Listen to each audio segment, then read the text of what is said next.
आज चलाएंगे हम ये शाहकार जो कि बर्फ पे चलने वाली मोटर बाइक होती है और क्या हालत होती है, किस स्पीड से जाती हैं, कितना ये जदीद होता है और कहां कहां से इसका गुजर होता है। बर्फीले जंगलात, फ्रोजन लेक और बहुत कुछ आप देखेंगे इस वीडियो में। First thing, Yeah. I'll go on first, Okay. and then I'll give you a big overall as well. Yeah, I'll thank go you. over all of your clothing, Yeah, I will.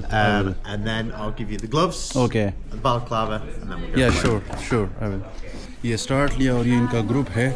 इस group के साथ हम जाएंगे। इसका एक lead होता है और लीडर के साथ हम निकलेंगे और तो देखते हैं कि इसका क्या फ़न है। जी, तो ये स्नोमोबिल्स का अड्डा है। आप देख रहे हैं यहाँ पे बहुत सारे स्नोमोबिल्स है और ये हमारी टीम है।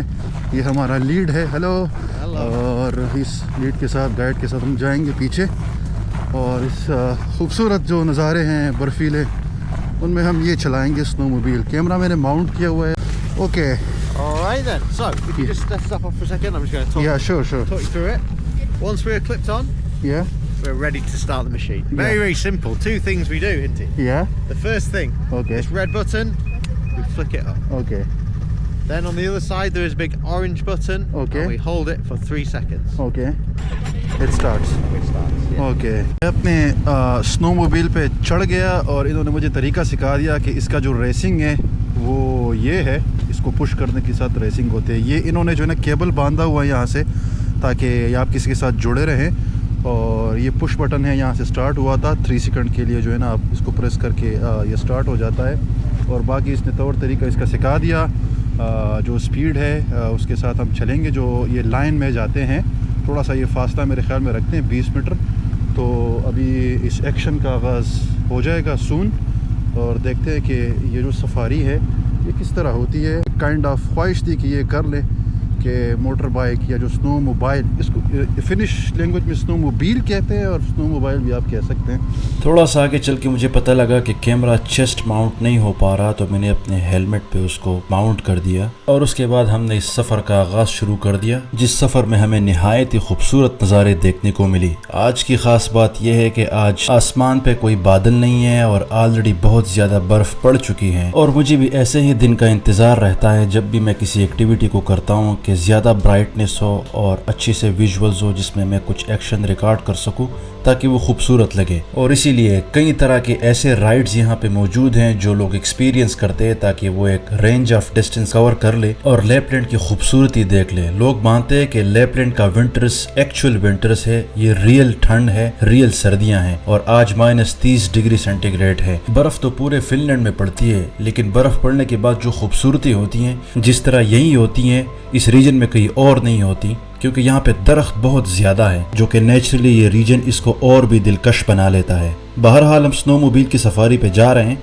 कैमरा मेरे हेलमेट पे है और मैं आपको इस ट्रैक के बारे में बता दूं कि यहाँ पे साइंस भी लगे हुए, ड्राइविंग साइंस, जैसे स्टॉप का साइन आपने देख लिया और इसी तरह ट्रायंगल साइंस और स्पीड लिमिट के साइंस भी ऑलरेडी लगे हुए रास्ते पे। इस स्नोमोबिल मोटर बाइक की हाईएस्ट रफ्तार 40 किलोमीटर पर आवर है, इससे ज्यादा तेज ये नहीं चलता। इसकी वजह ट्रैक्स भी होती हैं जो कि कभी कभी ये बहुत दुश्वार ट्रैक्स पे भी लेके जाते हैं और फ्रोजन लेक्स में भी लेके जाते हैं जहाँ पे सारा झील फ्रोजन हुआ पड़ा होता है, जो आगे चल के आप हमारे साथ देख लेंगे। इस स्नोमोबिल के ट्रैफिक के भी अपने उसूल होते हैं। जब आप जाते हैं ग्रुप में तो आगे वाला जो इशारा करता है आप उसी इशारे के साथ अपने ड्राइविंग को मैनेज करते हैं। अगर वो बाजू ऊपर करके इशारा करे तो इट मीन्स कि आप रुक जाएं। अगर वो अपने बाजू को ऊपर नीचे हिलाता रहे तो इट मीन्स कि आप स्लो डाउन हो जाएं। ऐसे इशारे आप इस राइड में आगे जाके देखेंगे और हमारे साथ और भी स्नोमोबिल जो हमें क्रॉस करेंगे वो भी आप देखेंगे। इस टूर में हम सिर्फ 3 स्नोमोबिल्स जा रहे हैं। पहला वाला तो गाइड है, दूसरा भी कोई टूरिस्ट है और तीसरा मैं हूँ जो सबसे आखिरी हूँ। तो मुझे पीछे कोई इशारा करने की कोई जरूरत नहीं क्योंकि मेरे पीछे कोई नहीं है। इस राइड की कास्ट 100 से लेके 120 यूरोस तक की होती है और ये 2 से 3 घंटे की राइड होती है, जिसमें आप काफी रास्ता पार कर लेते हैं। अगर आपके पास ड्राइविंग लाइसेंस नहीं होता तो आप इसके लिए एलिजिबल नहीं है, तो बेहतर है कि आप जब भी आते हैं तो अपना ड्राइविंग लाइसेंस जरूर साथ लेके आए। और अगर आपके पास ड्राइविंग लाइसेंस है भी नहीं लेकिन अगर फिर भी फिनलैंड या लैपलैंड में इस तरह की राइड्स करना चाहते हो तो जरूरी नहीं है कि सिर्फ आप स्नोमोबिल की राइड करें। आप हस्की राइड भी कर सकते हैं, आप रेंडियर राइड भी कर सकते हैं, आप स्कीइंग भी कर सकते हैं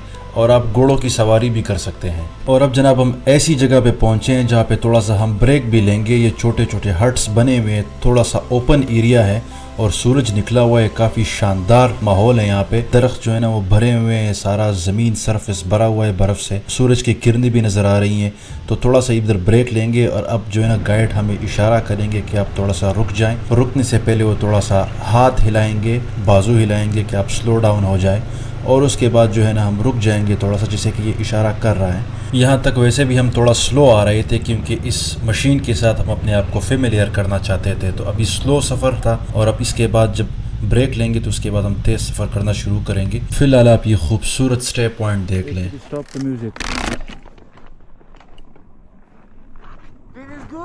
Yeah, it was nice trek. It was really nice trek. Do we do on our return? We will go on the same route. No, we're gonna do like different routes in the forest, but like to go back to the safari center at the last route, yes. Okay. स्नोमोबिल की price 15,000 Euros तक की है, जिससे पाकिस्तानी 45 लाख रुपया बनता है। ये काफ़ी जदीद होता है। इसके हैंडल्स में भी हीटर्स लगे होते हैं। आगे जाके मैं आपको इसको करीब से भी दिखाऊंगा। और अभी ये मेरे सामने वाला टूरिस्ट इशारा कर रहा है कि थोड़ा स्लो डाउन हो जाए, जिस तरह वो हाथ हिला रहा होता है। कभी कभी स्टॉप साइन आ जाता है तो वो थोड़ा सा स्लो करने का इशारा करते हैं। कभी कभी क्रॉसिंग होती हैं जो बाकी स्नोमोबिल की राइड्स या टूर्स होते हैं, वो जब क्रॉसिंग करते हैं या गुजर रहे होते हैं किसी इंटरसेक्शन पे, तो भी गाइड स्लो करने का इशारा करता है। जिस तरह भी ये स्टॉप का साइन आ गया तो हम थोड़ा सा स्लो डाउन करके आगे पीछे देखते हैं कि कोई है तो नहीं, फिर हम क्रॉस करते हैं इसको। और इसके बाद हमने थोड़ा सा तेज़ भगाना शुरू किया। मैक्सिमम स्पीड इसकी 40 किलोमीटर पर आवर की रफ्तार होती है, तो इसलिए सीधा रोड मिल गया, सीधा ट्रैक मिल गया। साथ ही साथ आप ये शानदार नज़ारे देख लें किस तरह खूबसूरत है। बस एक मसला है कि मेरे हेलमेट का जो शीशा है वो साथ साथ ब्लर होता जाता है। जब बहुत ज़्यादा ब्लर हो जाता था तो मैं शीशा ऊपर कर लेता था हेलमेट का, और फिर उसके बाद यख्त और ठंडी हवा मेरी आंखों पे, मेरी गालों पे आती थी, तो बहुत ज़्यादा ठंड पड़ती थी, और उसके बाद मैं दोबारा नीचे करता था। हम तेज़ जा रहे हैं इस ट्रैक पे, बहुत ही शानदार ट्रैक है। और इसके बाद हम फ्रोजन लेक पे भी जाएंगे, और इसी के साथ एक छोटा सा टनल भी आ गया जिसके ऊपर एक ब्रिज है, और इस टनल से हम गुजरेंगे। और आप ये देख ले कि मुख्तलिफ जगहों से आपका गुजर होता है, जो इस राइड को और भी यूनिक बना लेता है।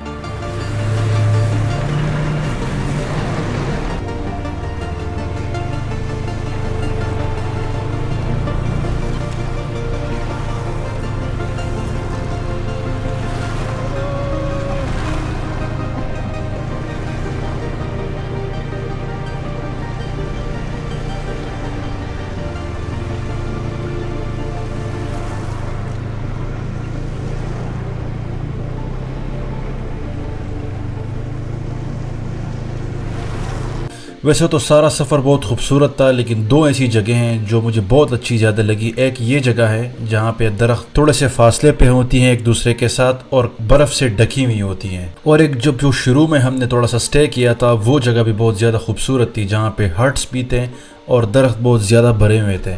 सफारी तो 2 घंटे की थी, लेकिन बीच बीच में ऐसी ऐसी जगह आती हैं जहाँ आप चाहते हैं कि सारा रास्ता ऐसा ही हो, जिस तरह ये वाला है।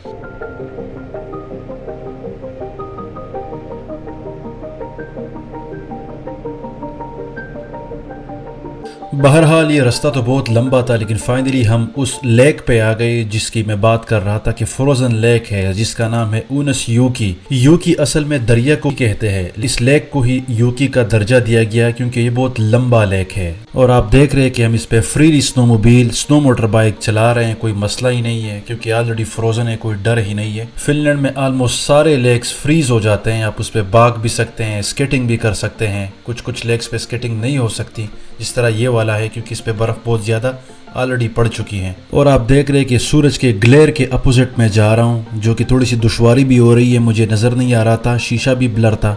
मैंने फिर शीशा ऊपर किया, जो कि ठंड आ रही थी जैसे मैंने बताया।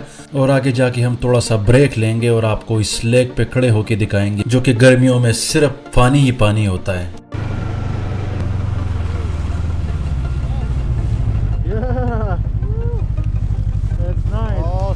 Nice guys, well done. एक फ्रोजन लेक है, यहाँ पे रुक गए स्टे करने के लिए, और मैंने हेलमेट उतार लिया क्योंकि हेलमेट पे मेरा जो है ना कैमरा माउंट किया गया है। बहुत अच्छे अच्छे रास्ते बीच में आए आपने देखे, और अभी हम आगे और भी थोड़ा सा जाएंगे, लेकिन मज़ीद वहाँ पे एक ब्रिज है, उससे आगे नहीं जाएंगे क्योंकि वहाँ पे फिर ये लेक फ्रोज़न नहीं है, जो कि हमें इस गाइड ने बता दिया। वो ऊनसवारा की पहाड़ी है जहाँ पे इसकी रिजॉर्ट भी है। So let's see forward what happens. और ये हमारा स्नोमोबाइल है। इस स्नोमोबाइल में जो है ना, इसके ये पैड्स लगे हुए हैं और नीचे भी कोई इसका एक बेस बना हुआ है, टायर्स पता नहीं अंदर की तरफ है।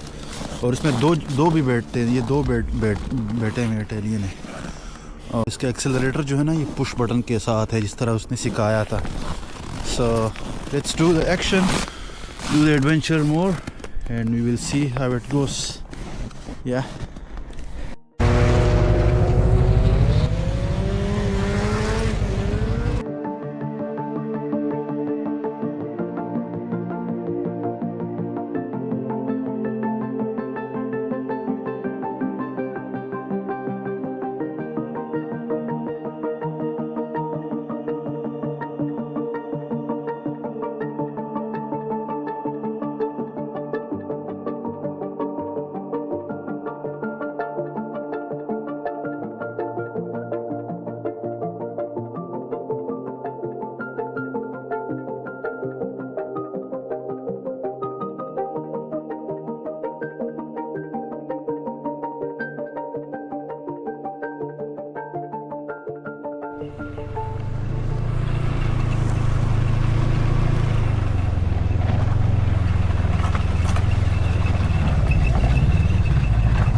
ले जनाब, आज हमारा जो स्नोमोबाइल सफारी था वो ख़त्म हो गया।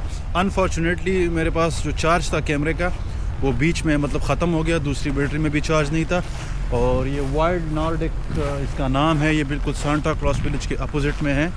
120 यूरोस मेरे ख़्याल में इसका वो है फ़ीस है, और 2 घंटे की सफारी होती है। तो उम्मीद है आपको जो फुटेजेस हैं, जो ट्रेल है, वो आपको पसंद आया होगा। एंड मिलते हैं नेक्स्ट किसी एक्टिविटी में। और आज के लिए यही था। और देखते हैं कि बकेट लिस्ट में नेक्स्ट क्या है। तो इंशाल्लाह मिलते हैं किसी अगले एपिसोड में। तो तब तक के लिए इस बर्फीली और ख़ूबसूरत नज़ारों के साथ अल्लाह हाफ़िज़।